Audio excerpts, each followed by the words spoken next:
G2 미국과 중국이 모든 분야에서 경쟁을 하는데 그럼 유럽은 뭐냐 할 때 그린딜은 유럽이 우리가 국제사회에 꼭 필요한 공통 이슈를 우리가 앞서 해결한다. 그런 정체성이거든요.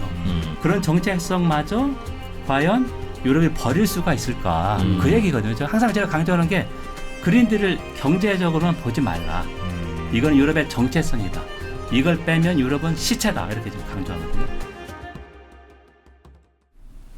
경제의 신들과 함께하는 고품격 경제 컨텐츠 신과 함께 오늘도 최고의 전문가분 모시고 아주 깊은 인사이트 한번 들어보도록 하겠습니다. 반갑습니다. 정프로고요. 네, 이프로입니다. 김프로입니다. 네. 자, 올해를 선거의 해라고 그렇죠. 얘기를 하고요. 특히 이제 11월에 있을 미국 대선에 가장 많은 관심들이 쏠려 있긴 하실 텐데 그 전에도 중요한 선거들이 굉장히 많습니다. 네. 특히 이제 유럽 쪽에 어떤 바람이 부냐에 따라서 또 이게 미국에 영향을 줄 수도 있고 뭐 미국 떠나서라도 우리도 EU와 굉장히 또 중요한 그럼요. 교육 상대이기 때문에 우리 최대 수출국이 EU예요. 네네네. 근데 유럽은 최근에는 이 친구들이 이제 친환경 네. 트렌드를 전 세계에서 앞장서서 이끌었던 이제 그런 나라들이고 뭐 전기차 열풍이니 뭐 그 이런저런 친환경 산업들이 네. 사실은 유럽에서 친환경주의자들이 이제 득세하면서 다 규제도 만들어지고 전 세계가 따라갔던 거 아니겠습니까? 맞습니다.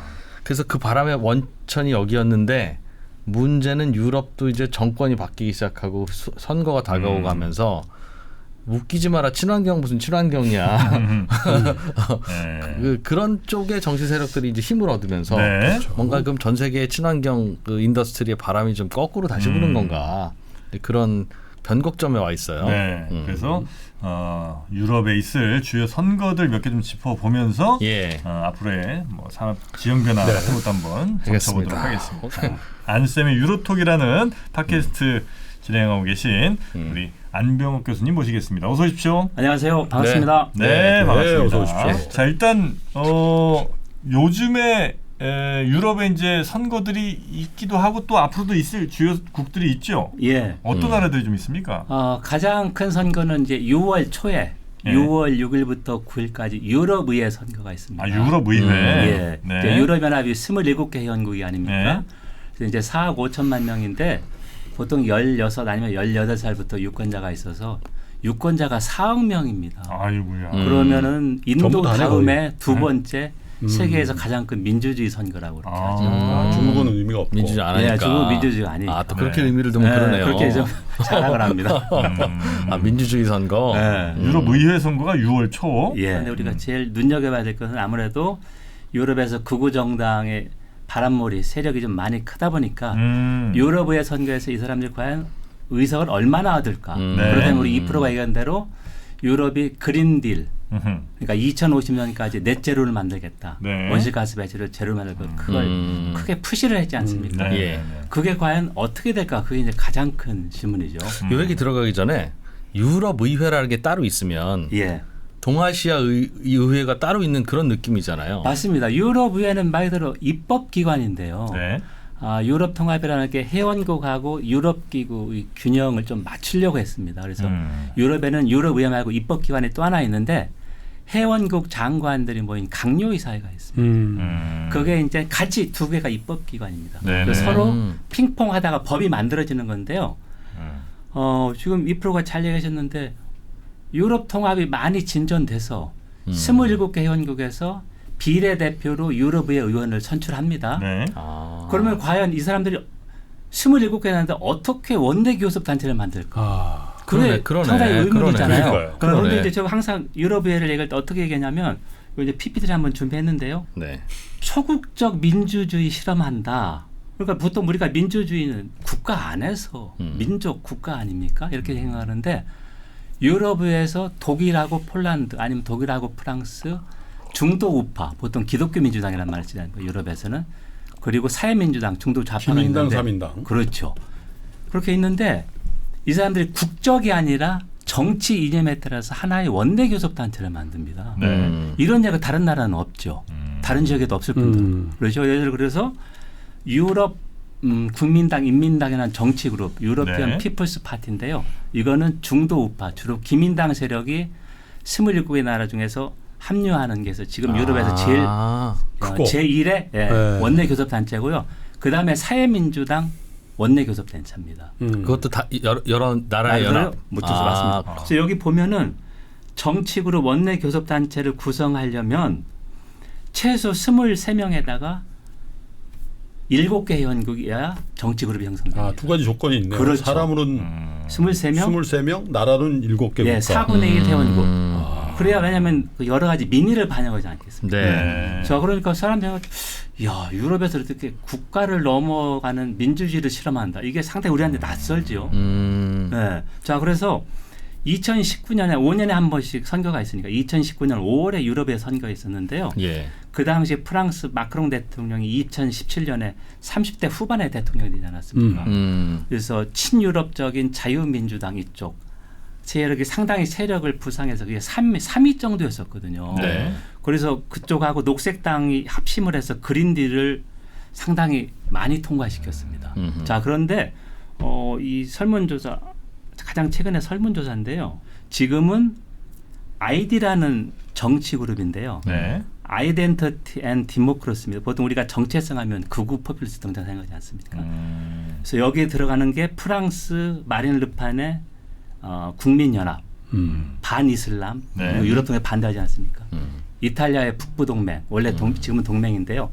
이탈리아는 북부가 잘 삽니다. 그래서 왜 우리가 잘 사는 밀라노가 못 사는 나폴리를 도와냐 남부. 그래서 이탈리아를 분리하자는 그런 급진 생각을 했었고요. 같은 나라에서도 네. 이탈리아. 워낙 경제적 격차가 크니까. 자, 그런 정당들이 가입했는데 여기 가장 최근에 설문조사를 보면 아이덴티티 앤 디모크라시라고 하는 극우 정당의 3위가 됐습니다. 네. 자, 그리고 ECR도 마찬가지로 우파 정당인데요. 거의 마크롱 쪽 정당하고 정치 그룹이죠. 거의 동수여서 네. 자, 2014년 이 설문조사대로 2014년 6월 유럽의회 선거에서 극우파가 3위 4위를 한다. 그러면 당장 벼르는 게 그린딜 최소한 속도를 늦추겠다 이렇게 벼르고 있거든요. 아, 예를 2035년 전기차 맞습니다. 뭐 이런 거. 퇴출. 예. 아니 근데 교수님 이렇게 해가지고 막 이렇게 해가지고 주도권 다툼해가지고 자기네들이 원하는 뭐 입법을 해요. 예. 그러면 그 실효적으로 예. 각 나라에서 다 강제력이 있어요.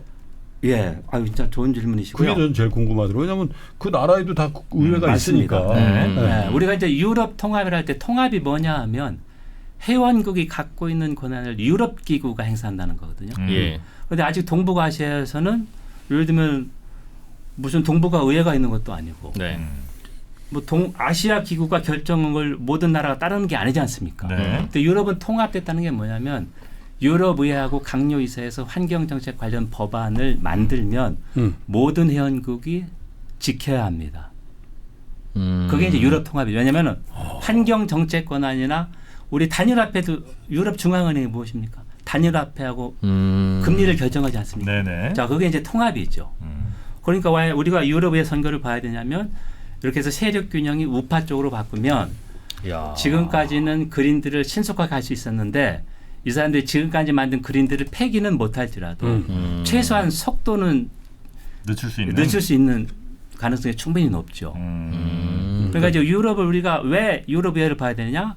유럽의회가 이런 권한을 갖고 있기 때문이죠. 네. 예, 그럼 반환경주의자들은 내심 아예 스톱하고 싶은데 그렇죠. 근데 그 이전에 해왔던 거를 스톱하기에는 너무 명분이 딸리거나 그러니 예. 속도 조절을 하자. 최소한 속도 조절하자. 그리고 지금 정치 그룹 중에 제일 큰 게 유럽 국민당 그룹이라고 하는 중도 우파 기독교 민주당인데요. 네. 그쪽도 이제 선거 앞두고 보통 3월에 이제 그 정치 그룹의 공동 유럽 선거 강령을 만듭니다. 예. 예를 들면 사회민주당 쪽은 27개의 공통되는 선거 강령을 만들어서 이제 각 회원국에서 운동을 하는 거거든요. 근데 그 중도 우파 쪽 지금 집회위원장 펀데어 라이언도 중도 우파 쪽인데요. 네. 지금 선거 앞두고 중도 우파 정치 그룹에서조차 그린딜을 최소한 늦추자 이렇게 얘기가 나오고 있습니다. 그러니까 물론 이제 선거 앞두고 강령이니까 표를 더 얻기 위해서 하는 그런 게 있는데 네. 더 중요한 거는 제가 얘기했던 그 3위, 4위 쪽이 극우 포퓰리스트 이 사람들은 뭐 대놓고 반환경이니까 이쪽 세력이 상당히 부상하고 있다는 게 이제 중요한 것이죠. 그러면 이제 극우 포퓰리스트들이 압력을 해서 중도 우파로 하여금 예를 들면 그린딜 같은 것들을 예. 수년시키거나 뭐 이럴 가능성이 그렇죠. 점증한다. 그게 좀 높아지고 있고요.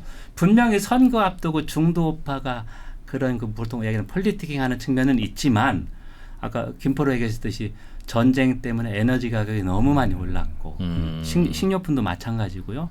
요새 농민들도 불세라서 크게 시위를 하지 않았습니까? 네. 같은 맥락인데요. 농업에서도 그린딜 하려면 살충제 줄여야 되고 그 메탄가스 배출 줄여야 되고 그다음에 이제 보조금 경유 보조금 있었는데 다 삭감을 했거든요. 자 그러니까 농민들이 상당히 화가 났고 각 분야에서 그린딜 반대하는 움직임이 거세게 있는 거죠. 그거 진짜 그럴 것 같아요. 우리나라도 예를 들면 뭐 농협이나 이런 데서 경운기에 들어가는 거, 뭐 트랙터에 들어가는 거 기름 싸게 안 주면 예. 당장 농민들이 안 그래도 지금 뭐 경쟁력도 없는데 예. 그런 상황이 맞습니다. 그죠? 또 기후 위기로 곡물 수확량도 예를 들면 23년에 전년보다 한 10% 정도 줄었습니다. 네. 저런 거 농민들이 못 살겠다고 날만하죠. 거기에다 경유 보조금도 깎는다. 상당히 화가 많이 나는 상황이죠.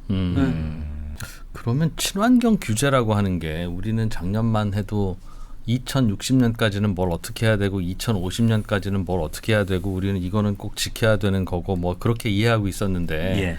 선거할 때마다 왔다 갔다 하는 거면 그걸 앞으로 뭐가 나와서 무슨 얘기를 하든 그거는 이게 선거 얼마 만에 한 번씩 합니까? 이게 유럽의 5년에 선거는? 한 번씩 합니다. 그럼 5년 유효한 예. 정책 방향이 돼버리는 건데요. 예. 그럴 수밖에는 없겠죠. 그렇다고 또 재작년에 집권했던 사람들이 정한 걸 앞으로 100년 동안 유럽은 지킨다 하기도 좀 애매하고. 그게 이제 저도 계속 지켜봐야 한다고 생각하는 게 뭐냐면요. 자 유럽의 선거에서 예상대로 극우 포퓰리즘에 3위 4위 한다. 예. 그럼 이 사람들이 상임위원회 아까 얘기했던 환경, 공중보건, 안전위원회 많이 배치하겠죠. 예.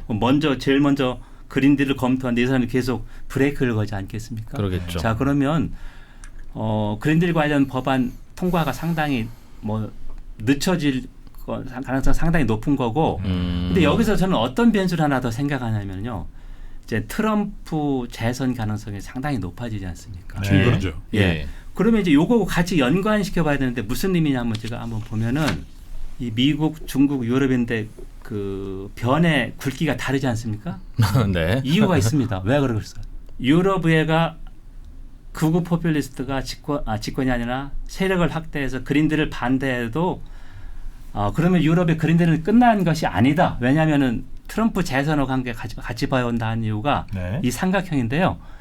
미국과 유럽은 경제, 정치, 뭐 안보 그 관계가 굳건합니다. 네네. 그러니까 상당히 굵죠. 뭐 그렇죠. 반대로 중국하고 미국이야 뭐 별로 협력 관계 없죠. 협력가 많지 않고. 그런데 2017년에 트럼프가 처음 집권하자마자 한 게 파리 기후협약 탈퇴였습니다. 그렇죠. 네.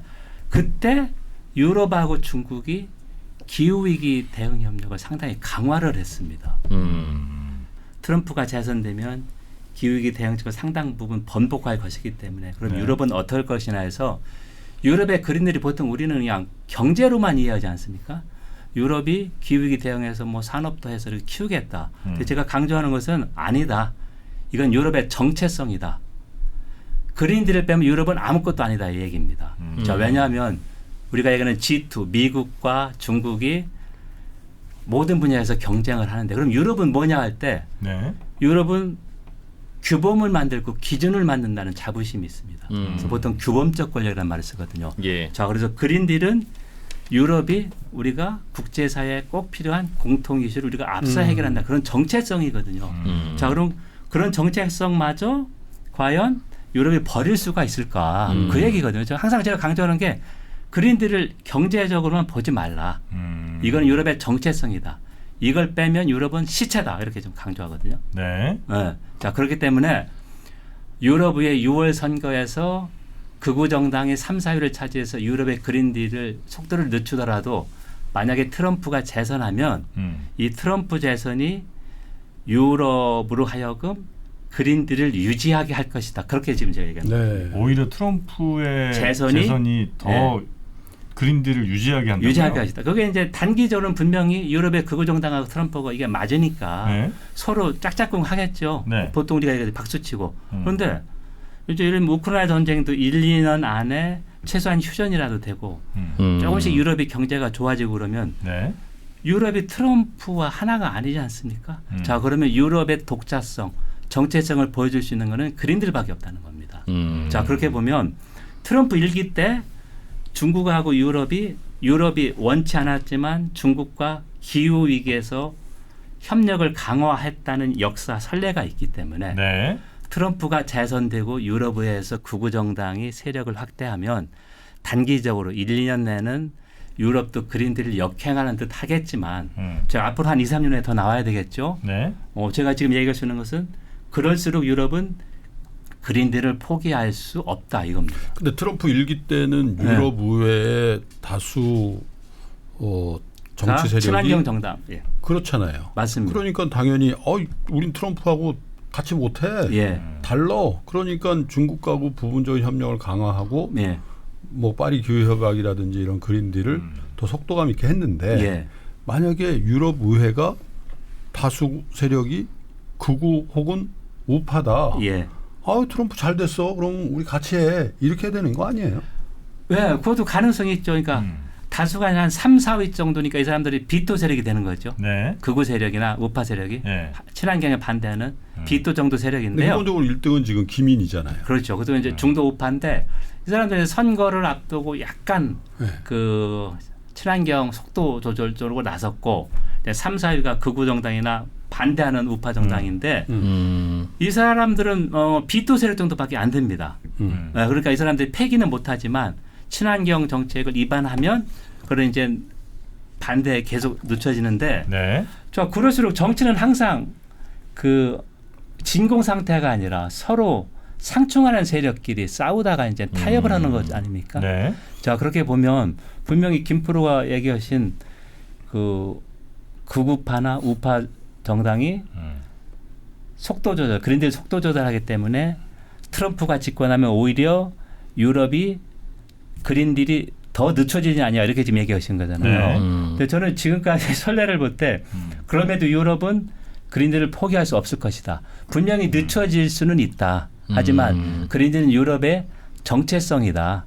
자, 그렇기 때문에 그렇게 이제 말씀드리는 거죠. 하기야 그쪽 정책의 주도권마저 놓치면 유럽은 아무것도 아닌 그렇죠. 게 되는. 국제사회에서 그냥 무의미한 존재가 되는 거거든요.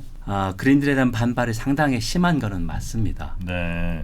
그리고 이제 2030년에 1990년에 비해서 온실가스를 55% 최소 줄이게 됐거든요. 근데 가장 최근에 보고서는 보면은 이것 조금 달성하기 쉽지 않다 이렇게 나왔어요. 네. 줄이긴 중간 줄였어요. 보고서가. 예를 들어서 트럼프가 되더라도 유럽은 이걸 놓치지 않고 간다는 말이랑 예. 트럼프가 되면 오히려 더 강하게 드라이브 걸 수 있을 거란 말은 좀 다르잖아요. 그렇죠. 그러니까 이게 두 어느 번째예요, 쪽인가요? 아니면 첫 번째예요? 지금 김포라 이의를 제기하셔서 네. 제가 예를 들면은 뭐 희망사항이라면 유럽이 더 강하게 드라이브를 걸 수도 있다는데 네. 조금 현실적으로 얘기한다면 트럼프 집권 그리고 유럽의회에서 그린딜에 반대하는 정당이 비토 세력이 되더라도 네. 유럽은 그린딜을 계속 추진할 것이다. 이건 절대 포기할 수 없다. 왜냐하면 이거를 포기하면 유럽은 아무것도 아니기 때문에 네네. 그렇게 얘기할 수 있어요. 속도의 문제네요. 그렇죠. 속도의 문제. 예. 그리고 예를 들면은 그 탄소세 있지 않습니까? 네. 작년 10월부터 벌써 시범 들어갔거든요. 그리고 26년부터 실시되는데 네. 이걸 폐기할 수는 없습니다. 탄소 국경세. 탄소 국경세. 지금 하고 있어요? 예. 그래서 작년 10월부터 우리나라 철강이나 알루미늄 업체가 유럽에 수출하면 순탄소 배출량이 얼마인지 보고해야 됩니다. 네. 그래서 이제 그 어떻게 세금을 매겼냐면 유럽이 2005년부터 온실가스 배출권 시장이 있거든요. 톤당 탄소 가격이 유럽보다 우리가 싸지 않겠습니까? 유럽이 네. 비싸고 그렇죠. 그 차액을 세금으로 낸다는 겁니다. 자, 그래서 이제 속도 조절에 어떤 예가 있냐면 온실가스 배출 시장에 예를 들면 지금 포함 안 되는 게 해상 운송이 포함이 안 되거든요. 네. 그런데 목표는 2026년 7년부터 이것도 포함시키려고 정했습니다. 자, 온실가스 배출 시장은 지금까지 보면 포함되는 산업 범위를 점차 늘렸고 그다음에 기존에 포함된 산업은 배출량을 줄였습니다. 자, 그래야 그린딜을 앞장서요. 그렇죠. 그런데 그런 거를 조금 얘들이 속도를 조절하려고 분명히 할 수 있을 겁니다. 뒤로 이건 가능하기 늦추고. 때문에. 예. 결국은 그럼 친환경 그룹과 반환경 그룹이 의회에 포진해 있다는 건 네. 마치 우리나라 그 빨간당 파란당처럼 그렇죠. 그렇게 있다는 거고 예. 그럼 사사건건 충돌하면서 결국은 결정적일 때는 표결로 하지 않겠습니까? 맞습니다. 그러면 누가 많이 차지하느냐에 따라서 백이 될지 포워드가 될지가 정해질 것 같은데. 예, 맞습니다. 요거 한번 그 예. 유럽의 의석을 한번 제가 준비했는데요. 왼쪽이 현재. 현재 네, 그래서 왼쪽에 REG 쪽은 중도 좌파 친환경 세력이고요. 오른쪽 EPP부터 이건 이제 정치 그룹, 아까 원내교섭단체. 지금은 거의 균형인데요. 오른쪽은 현재 설문조사에 따른 의석수입니다. 네. 그래서 중도 우파 오른쪽이 더 세력이 커졌죠. 그러네요. 네, 자 이걸 보여줬고요. 그럼 얘들이 보통 유럽에서도 서로 이렇게 주고받고 협상을 해가지고 통과시키거든요. 그래서 한번 보면 대연정은 중도 우파, 중도 좌파여서 현재 45% 정도였는데 네. 올해 선거에서는 42%로 줄어듭니다. 음. 그런데 이게 이제 정치 이념에 따라 그 원내 교섭대를 형성했지만 한 국가 의회처럼 그렇게 군기가 세지 않습니다. 그럴 것 네, 같아요. 네, 예. 그러니까 상당히 이게 이제 표결이 네. 왔다 갔다 할 수 있는 건데요. 제일 위에 초대연정은 뭐냐면 그 마크롱 정당이라고 하는 RE까지 포함했을 때 네. 지금은 60%인데요. 54% 줄어듭니다. 그러니까 이거를 합쳐도 정당한 군기가 세지 않기 때문에 그린들이 통과될 수 이렇게 장담할 수가 없는 상황이 되는 거예요. 저희가 네. 빨강색이 유럽은 진보죠. 그렇게 네, 표시한 맞습니다. 거죠. 예. 파란색은 이른바 보수 우파 네, 쪽으로 우파, 맞습니다. 우리랑 바뀌었네요. 예. 참고해서 보겠습니다. 네. 근데 이제 유럽이 뭐 대단히 정의로운 사람들이라 뭐 친환경을 뭐 명분으로 앞서가고 이런 건 아닐 거 아니에요. 그러니까 예. 유럽도 사실은 자기네들이 먼저 선점한 기술이나 이런 것들을 좀 표준으로 만들어 갖고 다른 나라들이 따라올 때 이제 그거 벽 세워놓고 뭐 돈 많이 받는다든지 뭐 이런 네. 식으로 하려고 사실은 가는 걸 거 아닙니까? 맞습니다. 근데 이제 친환경 같은 경우는 유럽의 기술이라는 게 그렇게 막 어마어마하게 앞서간다거나 이러진 않은 것 같고 물론 이제 일부 뭐 풍력이나 이런 게 좀 있는 것 같긴 한데 네. 근데 이제 저, 오히려 덴마크. 뭐 전기차라든지 뭐 태양광이라든지 이런 건 오히려 중국이나 뭐 미국이나 이런 한국이나. 데들이 한국이나 이런 네. 데들이 훨씬 더 앞서가는 거라 예. 그들이 엄청나게 뭐 앞선 기준을 제시한다고 하더라도 별로 그렇게 그들에게 이익될 게 없으면 예. 굳이 그렇게 막 벽 세우고 이러진 않지 않겠는가 생각이 그린딜의 드는데. 네. 기술이나 그런 걸 고려할 때 네. 그린딜을 내세우는 수사하고 현실이 다를 거라 이런 얘기시죠. 그렇죠. 예, 그렇죠. 그런데 이제 지금 지적은 맞는데요. 네. 예를 들면 태양광도 경쟁력 때문에 지금 중국계 유럽에 거의 다 차지했거든요. 예. 그래서 유럽의 태양광 업체들이 보조금 없으면 우리 죽는다라고 지금 호소하고 있는 상황 맞습니다. 그런데 이제 유럽이 원자재법이나 그런 쪽 만들어서 그 비중을 높이겠다는 게 이제 목표고요. 미국의 IRA처럼 네. 조금씩 달성해 가고 있고 이제 그린딜이라는 게 경제뿐만 아니라 정체성을 얘기했고 유럽에서는 이걸 또 어떻게 얘기하냐면 새로운 세계관이다. 네. 그러니까 친환경도 하면서 성장할 수 있다는 걸 보여주겠다. 음. 뭐 유럽이 어떻게 보면 좀 쇠퇴하는 대륙에서 네. 그런 걸 자꾸 강조할 수밖에 없죠. 그러겠죠. 네, 그런 측면이 좀 있습니다, 분명히. 그러니까 이제 예를 들어 구글 같은 데를 이제 제재하기 위해서 뭐 반독점 어쩌고 이게 막 하는데 그거는 예. 이제 유럽에는 그런 구글과 같은 뭐 압도적인 플랫폼 기업이 또 없으니까 예. 그런 미국의 기업들을 막기 위해서 뭐 그런 벽을 세워놓는다. 뭐 그건 이해됩니다. 예. 대신 이제 그게 말이 되려면 압도적인 혹은 굉장히 큰 규모의 소비력이 이제 충분히 돼야 그렇죠. 그런 돈으로 이제 뭐 그렇죠. 조절하고 할 수 있을 예, 텐데 예. 점점 유럽이 그럴 힘이 있나 하는 생각이 하나가 먼저 좀 들고요. 예, 그리고 예. 이제 조금 아까도 말씀드렸다시피 네. 그러면 친환경 쪽에서 정말 유럽이 좀 앞서가는 뭔가가 좀 있나 하면 꼭 그렇지도 않은 것 같아서 예. 그래서 유럽의 예. 현재 상황에서는 굳이 친환경에 매달릴 어떤 이익조차 그렇죠. 없는 것 몇 같아요. 년 전, 예. 혹은 뭐 10년 아. 전에는 유럽이 그래도 뭐 풍력이나 뭐 이런 쪽에서 꽤 앞서간다고 판단하고 뭐 예. 자동차도 우리가 뭐 잘할 수 있겠지라는 판단으로 친환경을 강하게 드라이브 걸었다가 예. 사실상 지금은 불편하게만 하고 우리 돈 버는 건 없고 계속 뭐 돈만 나가고 한국산 배터리나 중국산 전기차만 돈 벌어주는 거 아니냐. 기업들 다 죽는다는 소리 하고 하니까 예. 이게 이제 지금은 서서히 그 후퇴하는 방향으로 가는 거 아닌가 하는 네. 의혹을 이제 저는 갖고 있는 겁니다. 아유 이제 정확한 지지를 생각하고요. 네. 일단 유럽 연합 27개 회원국 인구가 한 4억 5천만 명 정도입니다. 네. 영국이 안 나갔었으면 뭐 5억 1천만 네. 명이 아니 5억 1천만 명이 넘었는데요. 네. 예. 4억 5천만 명은 뭐 그래도 꽤 큰 시장이고 네, 그렇죠. 네, 네. 예. 보통 우리가 이제 유럽 시장 하면 보통 이제 선진국 시장으로 인식하니까 그런 쪽에서 우리도 이제 큰 그렇죠. 교역 상대고. 네. 예. 근데 유럽 기업한테는 네. 그린들이 부담이 되는 건 맞습니다. 지금 왜냐하면 보조금 없이는 태양광이라는 쪽이 이제 어려운 상황인데 그럼에도 이제 계속 유럽연합 예산 그리고 각국 지원으로 네. 반도체 육성도 하고 있고 그다음에 이제 첨단 기술 그린들 쪽에 계속 개발을 하고 있거든요. 네, 네. 자 그런 쪽 보면 유럽은 이쪽에 계속 매달릴 수밖에 없다. 이거 말고는 답이 없다. 그렇죠. 네. 그렇게 좀 보고 있습니다. 교수님 저 아까 보여주신 유럽 의회의 의석 숫자 표를 예. 저는 그냥 그래서 누가 이길 거냐만 보고 일단 관심이 있는데 예. 그래서 우파가 많다는 뜻입니까? 그 포캐스트에 의하면 예, 좌파가 오른쪽에서 많다는 보면 뜻입니까? 우파가 한 최소한 55% 정도 되죠. 아, 저 왼쪽이, 파란 오른쪽. 류에 있는 쪽이 다 예, 우파고 예, 이쪽이. 노란색, 초록색, 빨강색은 예, 이쪽은 왼쪽이 저게 좌파. 마크롱당이에요. 르네상스라고. 예, 아리가 좌파들. 예, 그래서 맞습니다. 저렇게 되면 결국은 표결로 하면 반환경주의자들이 이길 가능성이 있네요. 높죠. 그런데 이 EPP. EPP가 중도 우파여서 어디로 캐스팅 보트구나. 이 사람들이 제일 정치 그룹이고요. 유럽에서. 예. 지금까지는 친환경에 선두에 있었는데요. 아, EPP가 네. 예. 이쪽에서도 예를 들면 뭐 예를 들면 절반씩 분열된다 하면은 그린들이 통과될 수 있는 거죠. 최소한 3분의 2가 분열된다. EPP가 네, 분열돼서 분열되면. 왜냐하면 한 국가의 정당처럼 당 규율이 그렇게 강하지 않기 그렇지. 때문에. 차기 총선에서 공천권을 당수가 쥐고 있어야 똑바로 서 그럼 똑바로 네. 서는 거지. 정말 의원들이 그냥 저는 공천은 누가 하는 거예요? 요거는 요즘 우리나라 모든 사람 다 공천에 관심 있어요. 예.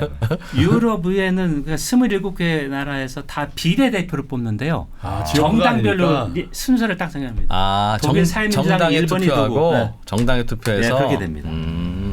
자, 그렇게 돼서 예를 들면 영국 독립당이라고 나이젤 파라지 기억나십니까? 브렉시트를 주창한 사람 아닙니까? 네. 이 사람도 영국은 소선구제니까 영국 하원에는 한 번도 못 나갔는데 유럽 의회에서는 몇십 명 의원을 보내서 유럽 의회 돈 받고 나 유럽 탈퇴하겠다 해줬습니다. 예. 상당히 아이러니죠. 예. 네. 아, 그럼 영국 국민들은 유럽 의회 선거할 때는 민노당을 찍었다가 우리 선거할 때는 민주당 찍었다가 이럴 수 있다는 그렇게 거죠? 맞습니다. 아, 그래요? 희한하게 한 거더라. 야, 네. 복잡하다. 나라별로 저 의석수가 지금 배당이 돼 있어요? 그렇진 않아요. 예, 여기 인구별로. 보면은 인구별로 아. 독일이 8,300만 명이니까 독일이 96명을 뽑습니다. 보낼 수 있고. 예.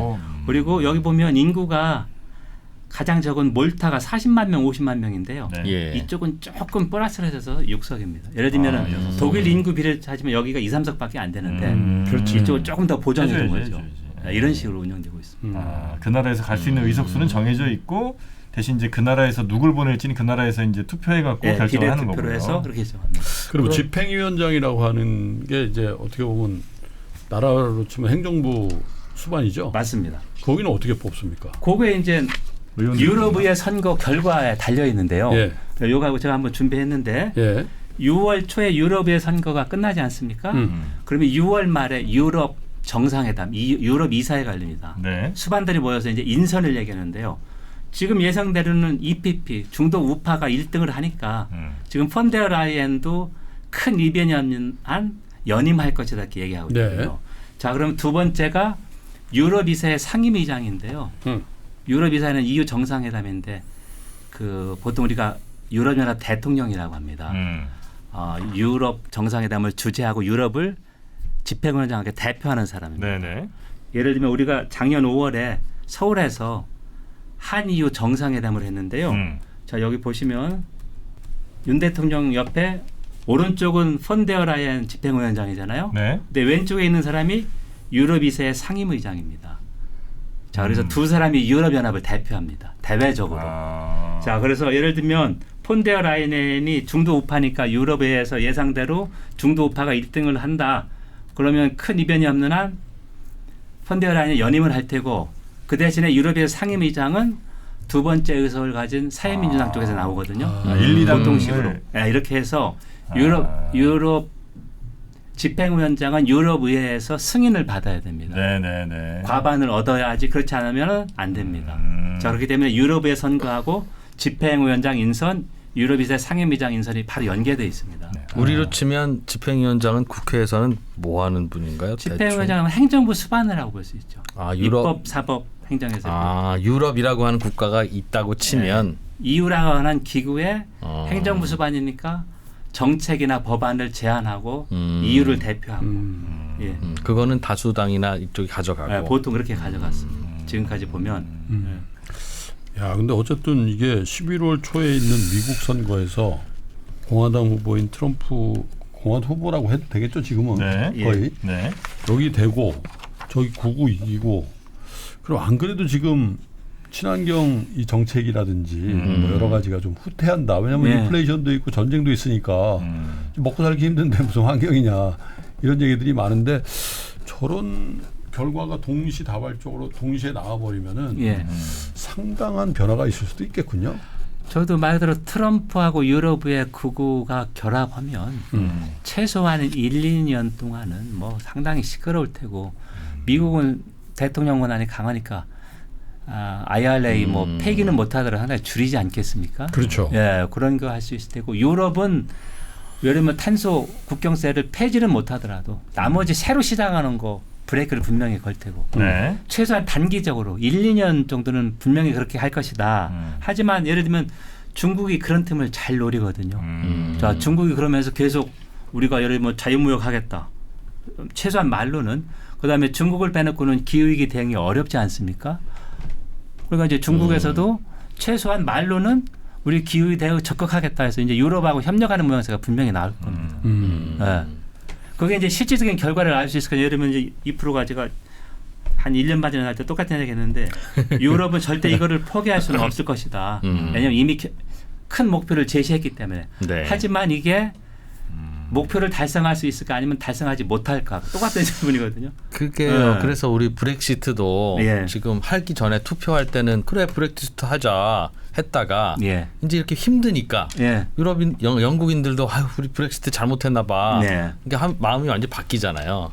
그래서 친환경도 할 네. 때는 직접 안 해봤으니까 야 사람이 환경 지켜야지 뭐 하는 소리냐. 우리가 그래도 그 지구인들 중에는 지성인들이니까 예. 우리가 앞장서자라고 할 때는 아무도 당연히 반대 안 하는데 실제로 그게 이제 내한테 닥치고 세금 올라가고 비싸지고 뭐 되는 거 없는 거 같고 이제 이러면 아우 이것도 피곤해라고 바뀌는 건 오히려 그게 인지상정인 것 같아서. 예, 맞습니다. 맞는데 그럼에도 제가 예를 들면은 독일을 예로 든다면 예.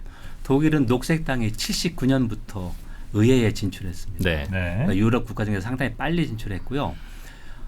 독일에서 녹색당은 지역구에서는 10%밖에 못 됐지만 90%가 비례대표제입니다.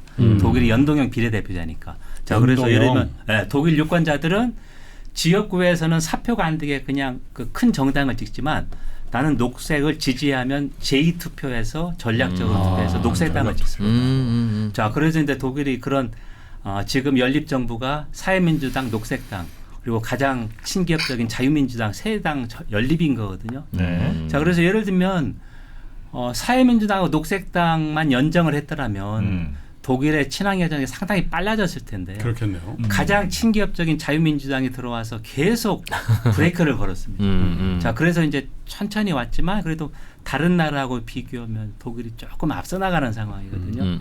그래서 이제 예를 들면 독일 시민들 입장에서 볼 때는 분명히 힘들고 어렵다. 전쟁 때문에 특히 에너지 가격이 한 3배 올랐으니까. 그리고 식량도 많이 올랐고요. 자, 그런데 일단 뭐 우크라이나 전쟁이라는 변수가 있지만 예를 들면 1, 2년 안에 휴전이라도 되고 조금 나아지고 그러면 네. 다시 그린딜 이거는 절대 살아난다. 포기할 수 없을 것이다. 그런데 과연 속도가 얼마나 되고 목표를 달성할 수 있을 것이냐. 그러니 상당히 이제 중장기로 봐야 되는데요. 일단 이 사람들은 뭐 끝까지 최대한 노력은 할 겁니다. 분명히 지금은 상당히 어려운 상황은 맞습니다. 네네네. 그린딜이 이제 좌우에서 공격을 다 받고 있는 상황이거든요. 그렇긴 하겠습니다. 예. 한국의 입장은 어떻게 돼? 좀 유불리가 좀 구분점이 있습니까? 만약에 저렇게 되면 일단 유럽의회에서 친환경 이쪽을 좀 속도를 늦추자고 하면 우리가 이제 재생에너지 이쪽도 많이 줄이지 않았습니까? 원자력 쪽을 많이 강조하고 있고 그렇게 보면 우리한테는 뭐 단기적으로는 불리하지 않다 이렇게 보는 거죠. 예. 그쪽 산업으로 우리도 가니까. 그렇죠. 그런데 이제 중장기적으로는 분명히 우리 기업들도 아리백에서 재생 전기 100% 그거 해야 이제 팔지 않습니까? 네. 그런 게 좀 어려워서 이제 외국으로 나간다는 그런 말이 나오니까 그런 상황이고. 네, 네. 예. 지금 뭐 독일, 프랑스 뭐 우경화 혹은 뭐 우화된다는 얘기들을 많이 좀 우리가 뉴스를 통해서 접하잖아요. 실제로 그렇습니까? 아니면 좀 너무 좀 과장된 해석이에요? 네, 독일이 이제 유럽에서 유럽 경제의 한 20%를 차지하는 나라 아닙니까? 예. 저 독일에서 저도 깜짝 놀란 게 독일 대한당이라고 있는데요. 요거 한번 자료를 준비했는데 독대당. 네, AFD라고 하는데 2021년 선거 때는 10% 남짓했는데요. 지금은 AFD가 22.5% 제2정당이 됐습니다. 그런데 혹시 왜 독일 대한당이라는 이름이 나온지 아세요? 정당 이름이 유래가 있지 않습니까?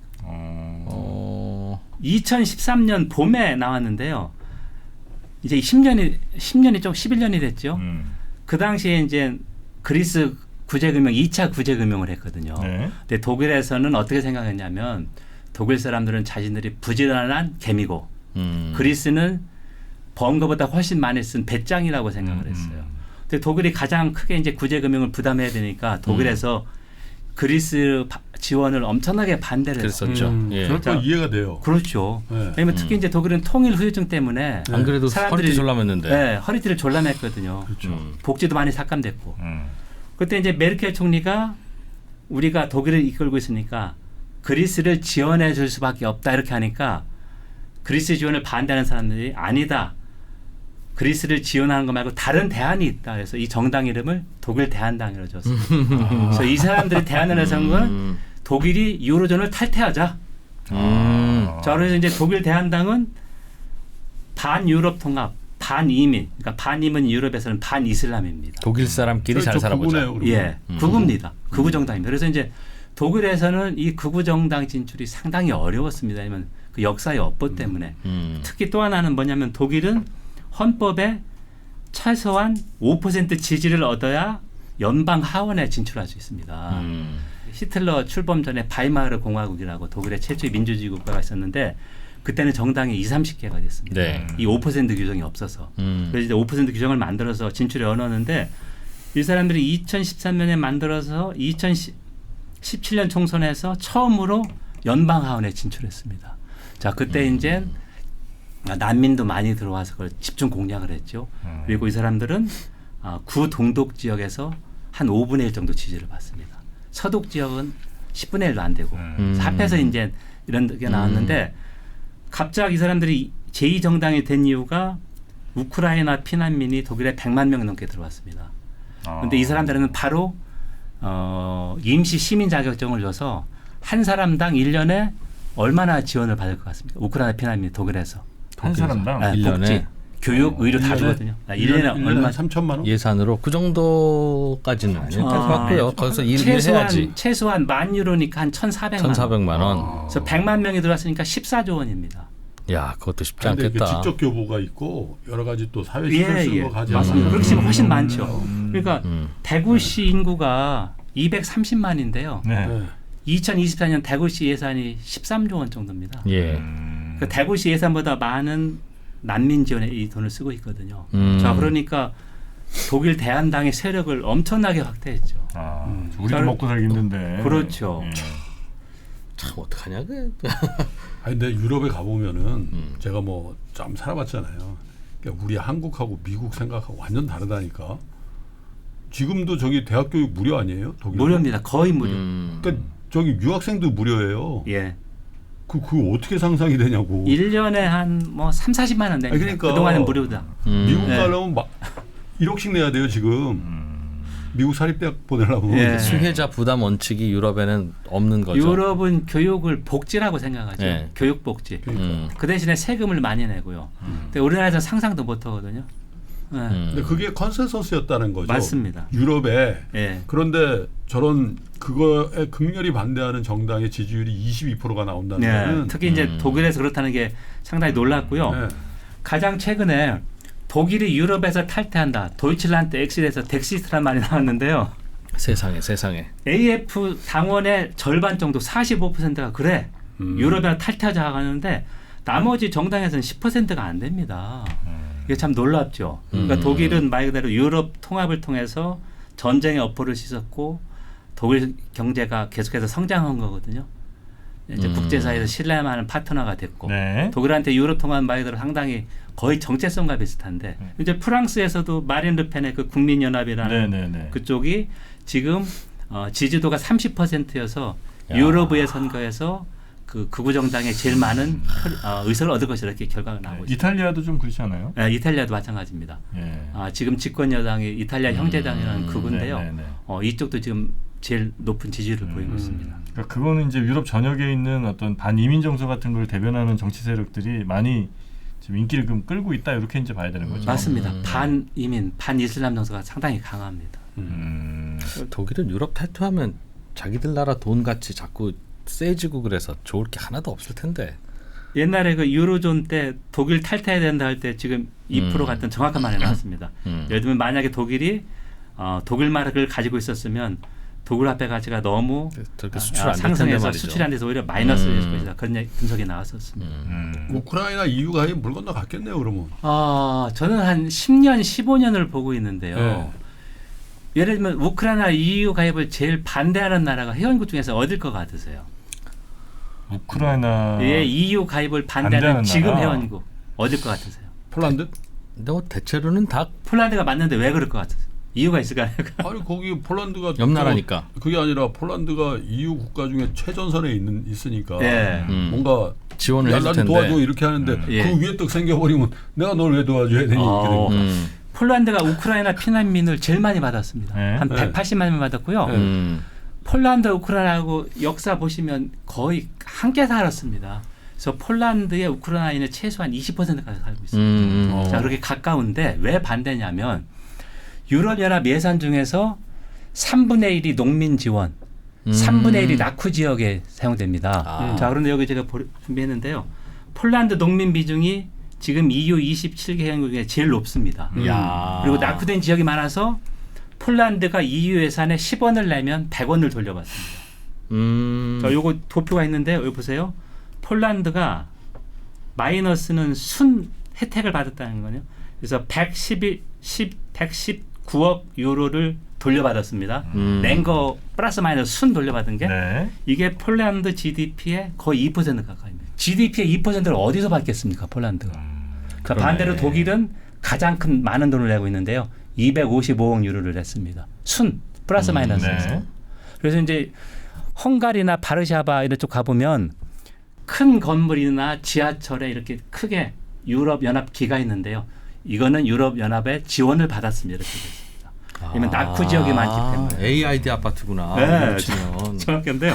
자, 그래서 폴란드가 말로는 우크라이나를 빨리 받아들여야 하지만 경제적으로 손실을 따져보면 폴란드가 가장 많이 양보를 해야 됩니다. 왜냐하면 우크라이나 농민이 폴란드의 2배 정도입니다. 막내 동생 태어나는 거 네. 현재 막내가 제일 싫어하는 거구나. 근데 이번에 폴란드 정권이 바뀌었잖아요. 예. 어떤 입장에 있는? 자, 정권이 바뀌어서 다행히 친유럽 정권으로 바뀌었는데요. 예. 네. 폴란드 농민 비중이 높기 때문에 친유럽 정권이라도 지금 우크라이나 농산물이 유럽으로 들어와서 폴란드 농민들이 막 반대 시위를 하지 않았습니까? 그래서 폴란드, 헝가리 이쪽 5개 나라는 우크라이나 농산물 수입 금지를 했고 나머지 EU 국가에서는 우크라이나 농산물을 받고 있습니다. 자, 그래서 폴란드가 친유럽 정권으로 바뀌었음에도 아직도 우크라이나 농산물 수입은 금지하고 있다. 이건 뭐냐면 경제적으로 손실이기 때문에 꽉 막고 있는 거고요. 자, 그래서 이제 유럽연합 예산을 폴란드를 지원해 주려면 지금 예산보다 최소한 1.5배는 늘어야 되는데 독일이 그동안 유럽 통합에서 이제 예산도 많이 납부하고 이렇게 이끌어 왔는데 네. 갑자기 1.5배 늘기는 어렵지 않습니까? 자, 그러면 우크라이나를 받아주는데 천천히 받자. 그 대신에 폴란드는 농민 지원 받는 거 천천히 줄이자. 보통 이런 식으로 많이 합니다. 자, 그렇게 보면 우크라이나 앞으로 재건 사업도 유럽이 많이 투자할 테고 계속해서 우크라이나가 이제 부정부패 일수하고 그런 과정을 거치면서 네. 우크라이나 EU 가입은 최소한 10년에서 15년은 전 보고 있습니다. 저런 주변국 반대가 많아서 그런 것도 있고 경제 재건하고 했고 우크라이나에 이제 부정부패가 많지 있지 않습니까? 네. 그거랑 유럽 가입이랑 무슨 상관이 있어요? 유럽 연합 회원국이 되려면은요. 예. 크게 두 가지 조건이 있는데 첫째는 자유민주주의, 두 번째가 시장 경제입니다. 예. 자유민주 중에서 소수민족 존중하고 부정부패 그 지표가 다 있습니다. 그런 거를 협상할 때 일일이 다 점검합니다. 그건 정말 뭐 바짝 벼락치기해서 될 일이 아닙니다. 다 구체적으로 점검해서요.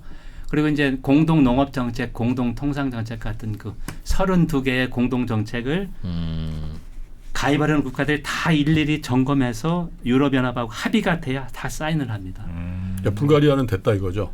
불가리아는 2008년인가 9년에 가입했고요. 네, 이미 가입했는데 불가리아가 이제 기존 회원국에서 제일 가난한 나라여서 이 구매력 평가를 비교한 거거든요. 우크라이나는 보면 지금 27개 회원국이 한 5만 5천 달러 정도인데 우크라이나가 한 15,000달러. 유럽의 이른바 가난한 나라들 리스트인데 저게 네, 우크라이나가 제일 가난합니다. 하늘색은 이미 가입했고 예, 파란색이 못 가입했는데 우크라이나는 한참 올라와야 된다. 예, 우크라이나는 거의 뭐 5분의 1밖에 안 되죠. 네네. 진짜분들이 10년, 15년 걸린다 그러면 다른 얘기를 하면 안 될 것 같다 이런. 저는 좀 넓게 잡았고요, 길게 잡았고요. 뭐 빨리 하면은 예를 들면 뭐 전쟁이 1, 2년 안에 휴전이나 이렇게 된다. 그럼 우크라이나가 작년에 세계은행이 추정한 우크라이나 재건비가 지금 우크라이나 경제력 규모의 2배 정도인데요. 전쟁이 길고 인프라가 많이 파괴돼서 최소한 2.5배는 재건 비용에 들어갈 것이다. 그럼 이제 유럽 쪽이 많이 지원해 줄 밖에 없지 않습니까? 네. 예. 자, 그렇게 하면 우크라이나도 빨리 EU에 가입해서 민주주의와 그런 거 정착화하려고 할 테고 또 유럽연합이 군사 블록은 아니지만 유럽연합 회원국이 되면 러시아도 함부로 못 건드리죠. 네. EU 회원국이 다 나토 회원국이기 때문에 네. 우크라이나 나토가 좀 어렵더라도 자 그렇게 되면 빠르게 생각하면 뭐 2030년 보통 유럽에서 얘기는 2030년까지 우크라이나 가입시키겠다는데 그거는 좀 제가 볼 때 조금 원대한 목표고 네. 제가 그래서 좀 길게 10년에서 15년이라고 봤습니다. 하여튼 뭐 지금 6월에 이제 있을 유럽 의회 선거 이게 이제 어마어마한 영향력 그리고 앞으로 이제 갈림길에 서 있는 상황이기 때문에 그거 어떻게 되는지 우리가 잘 좀 살펴봐야 되고 네. 특히 이제 유럽 의회는 독일이 어떻게 이제 판단하느냐가 완전히 좌지우지를 꽤 많이 하는 것 같은데 가장 그 비례도 많고 네. 그래서 우리가 독일의 역사를 좀 제대로 배울 필요는 있다는 생각이 불현듯 드네요. 아우 지루해 독일. 그 이틀 동안 읽긴 너무 힘들어요. 네. 하룻밤에 좀 읽어야 돼요. 제가 그래서 이거 준비했는데요. 왜 이런 생각이 불현듯 예. 들까 자꾸. 제가 4년 전에 하룻밤에 읽는 영국서 우리 3%한테 다 보내드렸는데 이 책이 4년 지났는데도 하루에 2번 정도 나갑니다. 그러면 왜냐하면 보통 책 한 번 쓰면은 네. 한 몇 달 안에 땡이거든요. 그럼요. 1년에 700권. 1년에 700권 정도. 적지 않습니다. 네, 그래서 이제 스토리텔러가 된 거네요. 최근에 이제 6세 정도 찍을 예정이고요. 네. 제가 작년에 1년 만에 3% 나온 이유가 음. 하룻밤에 읽는 독일사를 쓰느라고 시간을 보내서 이게 이제 2월 말에 출간됩니다. 여기 표지가 예쁘게 나오지 않았습니까? 예. 브란덴부르크문도 나왔고 제일 밑에 있는 사람이 철혈 대상 비스마르크입니다. 네. 그리고 네. 제일 왼쪽에 있는 두 사람이 손 맞잡은 사람이 괴테하고 슐러입니다. 이야. 자 그러면 우리 교수님은 다음에 아마 그 유럽 의회 선거가 끝나면 언제죠? 모셔갖고 6월 6일에서 9일이니까요. 결과 나오면 그 다음 주. 그다음에 7월 초에 유럽 의회가 구성됩니다. 그러시면 한번 굉장히 또 그 영향에 대해서 다시 한번 분석해보는 시간을 갖도록 하겠습니다. 야. 자, 우리 함께해주신 우리 안병욱 교수님 오늘도 고생 많으셨고요. 늘 멋진 외모 앞으로도 계속 유지해주시기 바라겠습니다. 대단히 고맙습니다. 고맙습니다. 네.